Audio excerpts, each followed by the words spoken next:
You are looking at a map of North Carolina, showing where the state's over 2,000 large-scale hog farms are located. They are clustered primarily in this rural region in the eastern part of the state. North Carolina is the third biggest hog-producing state in the U.S. But this level of concentration makes the state uniquely qualified to show how industrial hog farming impacts surrounding communities, specifically when it comes to one thing: pig waste. That's what this video is about, so for this story, we went there. And when I spoke to locals in the area, they told me that the best way to understand this story is from the air.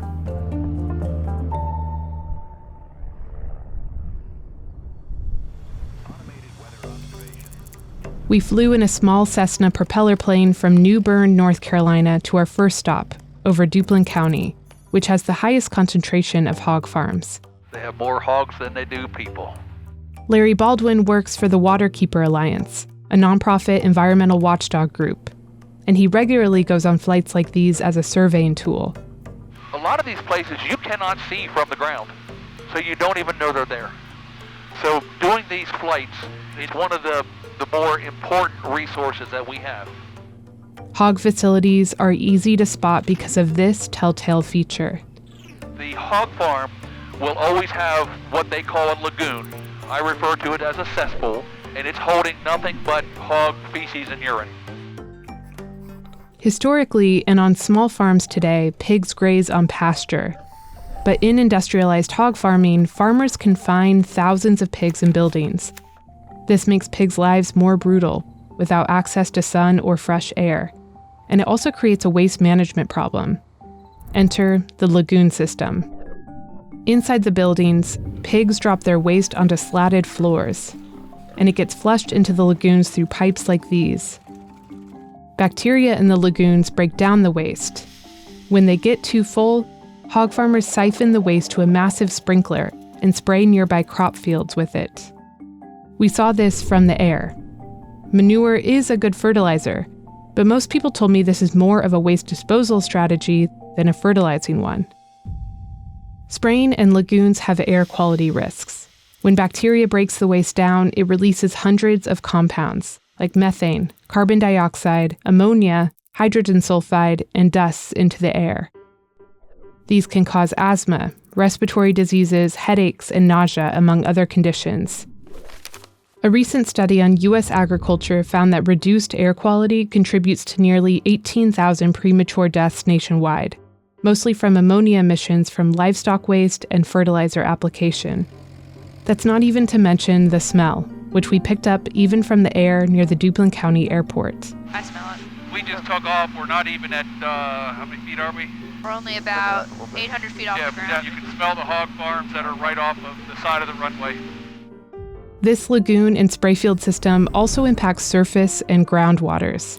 When waste gets into water, it brings pollutants like nitrates, phosphorus, and fecal bacteria, which can cause algae blooms, fish kills, and potentially life-threatening illness in humans.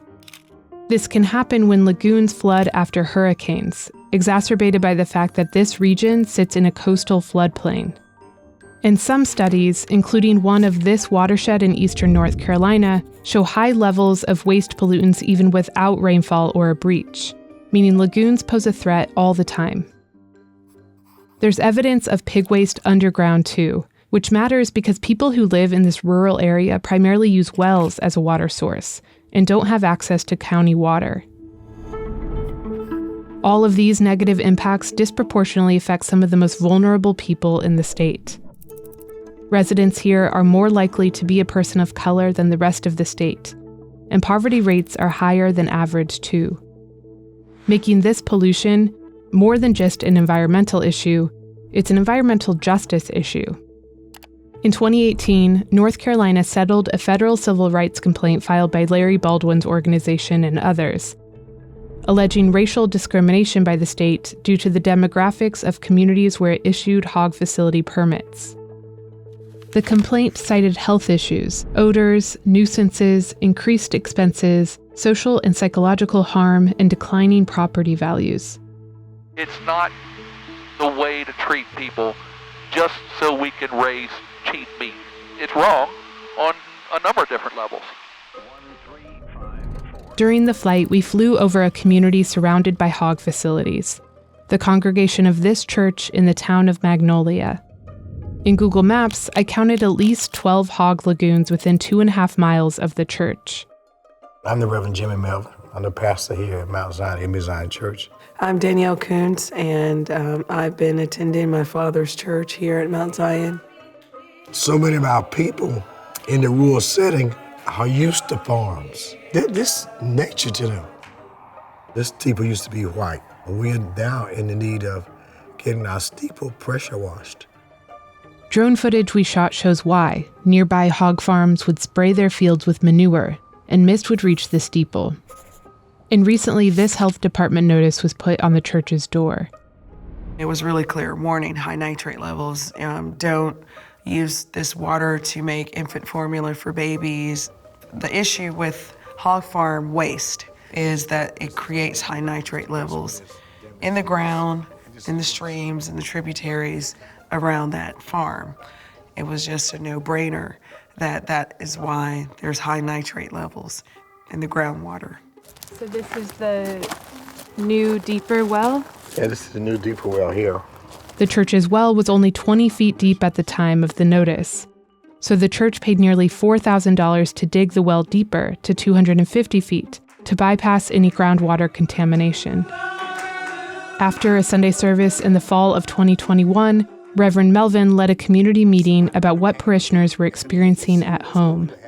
Like if this is happening where a church is getting notices for high nitrate levels, then what is happening in the communities and the houses and the neighborhoods that live around that church? They have signed these hog farms in black communities, and then we can't have cookouts or family gatherings fighting flies and fighting the smell. As far as these hog houses is concerned, there's one behind my house, and when they spray the stuff, it turns into like mist.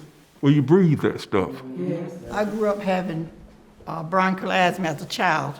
I went away, I was in a different environment. I moved back down here, and I have 2 doctors, specialists I have to go to every 2 to 3 months so I could keep my lungs cleared out.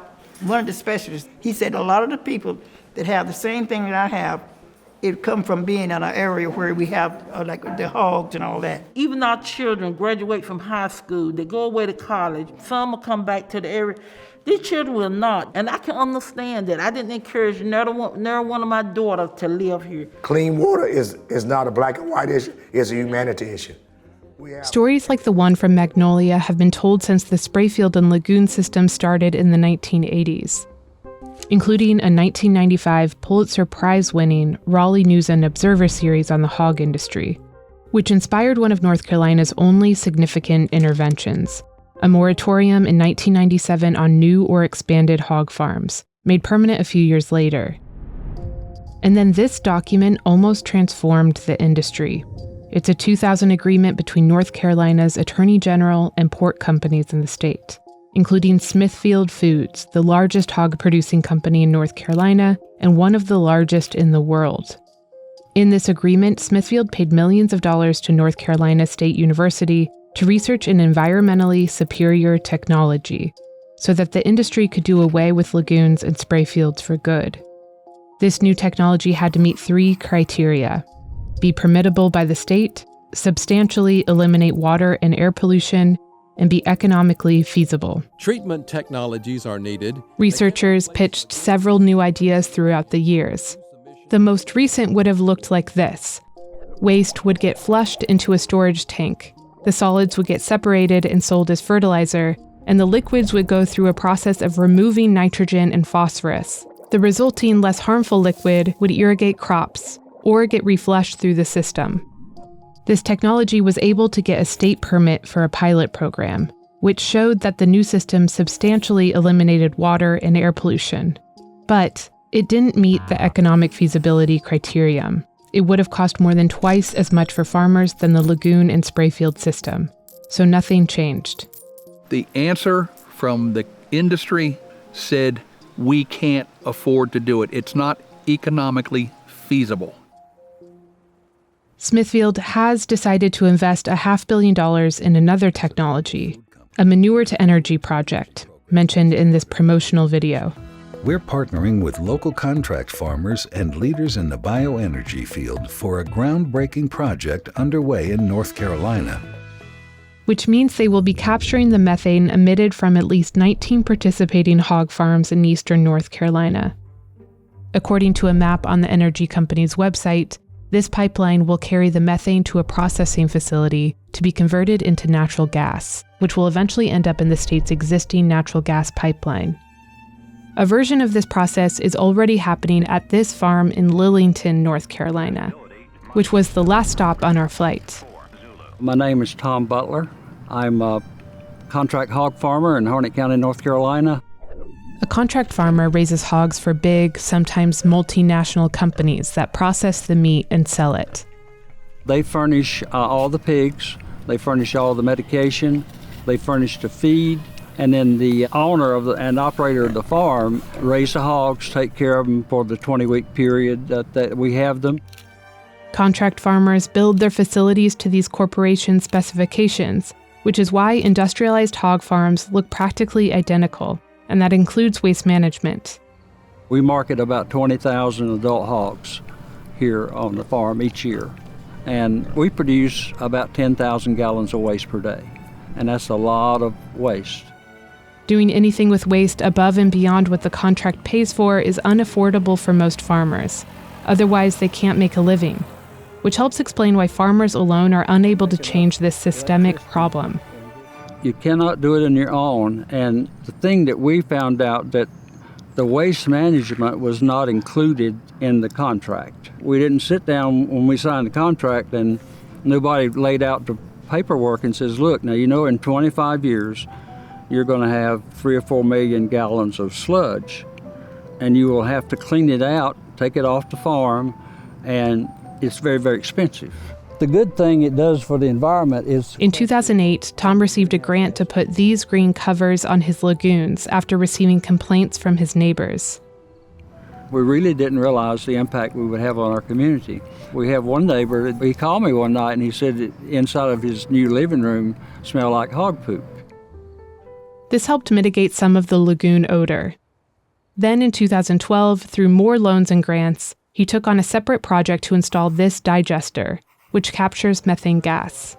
That gas gets turned into energy for his farm with this generator. It's a small-scale version of what Smithfield is proposing for the state's electrical grid, which makes Tom uniquely qualified to say what this technology won't do. The pipeline thing, it doesn't improve the environmental impact. You still haven't solved any of your problems, except you have sequestered some greenhouse gases, which is a good thing. But it's not enough to justify leaving the waste at the farm. Livestock and poultry manure contribute about 9% of U.S. emissions of methane, a powerful greenhouse gas. Biogas operations have the potential to reduce hog waste emissions by up to 85%. The natural gas it creates has the added climate benefit of reducing our dependence on fossil fuels, and it will generate extra income for farmers and the corporations they contract for. When we reached Smithfield for comment, they said that this is indisputably a positive thing for the environment. But these operations not only accept the way large-scale hog facilities currently operate, they monetize it. Participating farms will still have to store all the waste on their property and spray their fields with it, like Tom does. We still have the phosphorus issues, we still have nitrogen issues, we have some of the odor problems with spray fields and the runoff. That's left communities to continue their fight against powerful companies. Recent lawsuits against one of Smithfield's subsidiaries resulted in a nearly $100 million expected payout to 36 plaintiffs. And in 2021, community organizations filed yet another civil rights complaint against the state of North Carolina, alleging that the biogas pipeline would have a disproportionate impact on communities of color due to its location.